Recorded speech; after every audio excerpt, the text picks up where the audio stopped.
क्या आप कई बल रेखाओं वाले चुंबकीय क्षेत्र की कल्पना कर सकते हैं?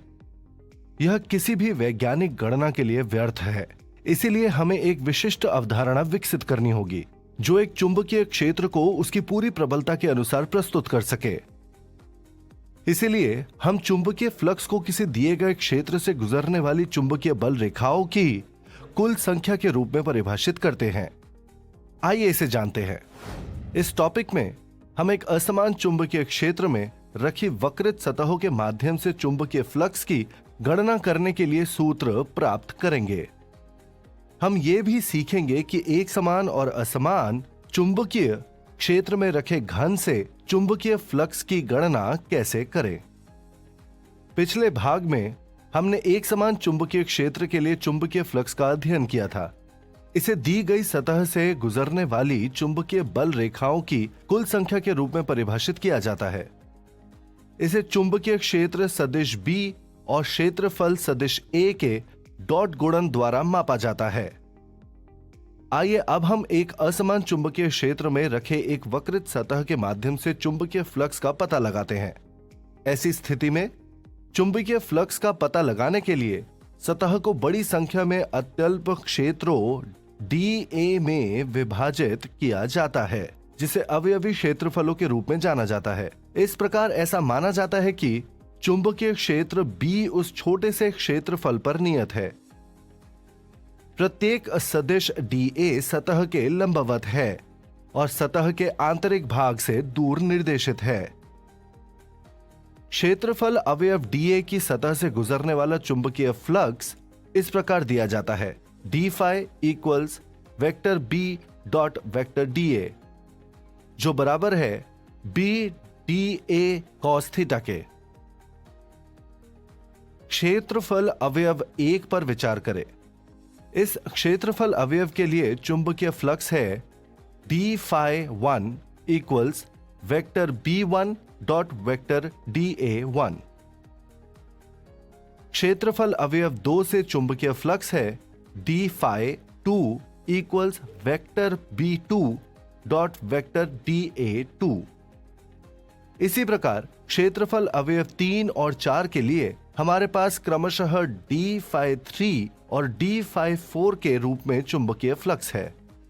इस प्रकार सतह के माध्यम से कुल चुंबकीय फ्लक्स इस प्रकार दिया जाता है: phi equals d phi 1 plus d phi 2 plus d phi 3 plus d phi 4 और इसी तरह आगे भी। इसलिए कुल फ्लक्स समाकलन vector B dot vector dA के बराबर है। आइए अब एक समान चुंबकीय क्षेत्र में रखे घन में से चुंबकीय फ्लक्स ज्ञात करें। इस स्थिति में चुंबकीय क्षेत्र रेखाएं और क्षेत्रफल सदिश सतह 1 के समानांतर है और सतह 2 के प्रति समानांतर है। इसलिए सतह 1 से flux phi 1 equals B times A और सतह 2 से flux phi 2 equals minus B times A। शेष 4 सतहों के लिए चुंबकीय क्षेत्र और क्षेत्रफल सदिश लंबवत है। इसलिए इन सभी सतहों से चुंबकीय फ्लक्स 0 के बराबर है। इस प्रकार घन से कुल फ्लक्स 0 है। अतः एक समान चुंबकीय क्षेत्र में रखी बंद वस्तु से होकर गुजरने वाला चुंबकीय फ्लक्स 0 होता है। हम गाउस के चुंबकत्व के नियम को लागू करके भी इसे सत्यापित कर सकते हैं। इस नियम के अनुसार क्योंकि चुंबकीय एक ध्रुव मौजूद नहीं होते हैं, इसलिए बंद वस्तु में प्रवेश करने और निकलने वाली चुंबकीय क्षेत्र रेखाओं की संख्या बराबर होती है।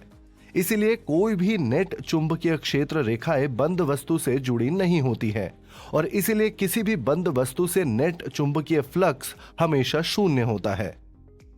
यह असमान चुंबकीय क्षेत्र के लिए भी सही है। इस प्रकार एक असमान चुंबकीय क्षेत्र में रखे घन के माध्यम से चुंबकीय फ्लक्स भी 0 है। सारांश: जब चुंबकीय क्षेत्र एक समान होता है तो नेट चुंबकीय फ्लक्स चुंबकीय क्षेत्र सदिश B और क्षेत्रफल सदिश A का डॉट गुणन होता है। एक असमान चुंबकीय क्षेत्र में रखी एक वक्रित सतह से नेट चुंबकीय फ्लक्स इस प्रकार दिया जाता है, surface integration vector B dot vector DA.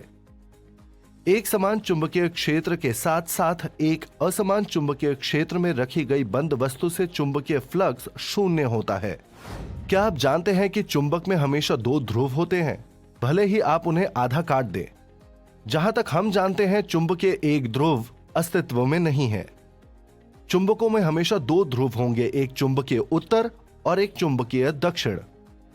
यदि हम पर विश्वास न हो तो एक दंड चुंबक लें और उसे आधा काट लें। शेष दो टुकड़ों में अभी भी एक उत्तर और एक दक्षिण होगा। आप इसे दर्जनों बार काट सकते हैं और परिणाम समान होंगे। अधिक जानने के लिए बने रहें।